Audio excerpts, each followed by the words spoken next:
नमस्कार मित्रांनो, तर तुमचं तर आजकाल काय महाराष्ट्राकडे लक्ष नाही हो का? चला बघूया. इंटरनेटच्या दुनियेत आज एवढी धुमाकूळ उडाली आहे महाराष्ट्राबद्दल की महाराष्ट्राचा बिहार झाला. अरे बिहारच झाला आहे खरंच.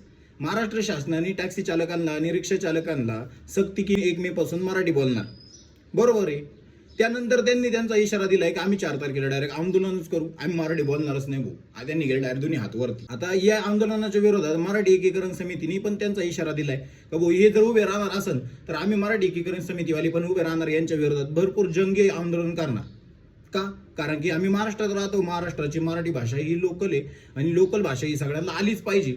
तुम्ही असं काही पण फडतूस कारण देऊन तुम्ही ही गोष्ट जर टाळायला लागले. महाराष्ट्र शासनाने एवढा चांगला निर्णय घेतलाय, चांगला विषय घेतलाय आणि त्या विषयावरती लोकांनी बोललंच पाहिजे.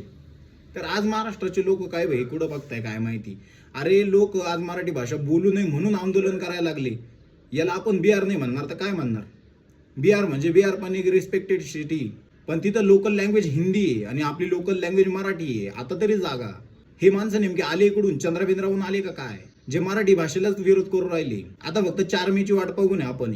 4 मेला कोण कोणाच्या विरोधात आंदोलन काढते. मराठी एकीकरण समितीला आपला फुल सपोर्ट आहे, महाराष्ट्र शासनाला पण आपला फुल सपोर्ट आहे. मराठी ही सक्तीची झालीच पाहिजे.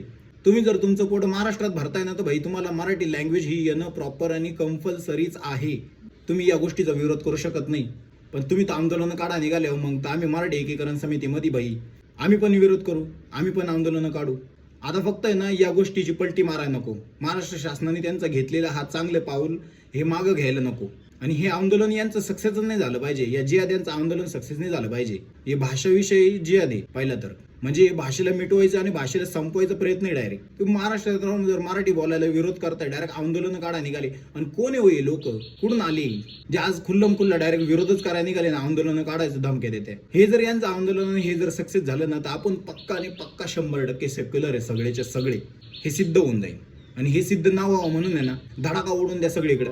आणि हे आंदोलन आहे यांचं ना फाडताळून लावायचं आपल्या. अजिबात यांचं आंदोलन बिंदोलन झालं नाही पाहिजे. मराठी ही सक्तीची झालीच पाहिजे. आणि हिंदीकडे आहे ना ॲज अ स्किल म्हणून बघा. जसं इंग्लिश ॲज अ स्किल आहे ना तसं हिंदी पण ॲज अ स्किल आहे. लोकल लँग्वेज आपली मराठी आहे भाई. मराठी माणसासंग मराठीत बोला. धन्यवाद.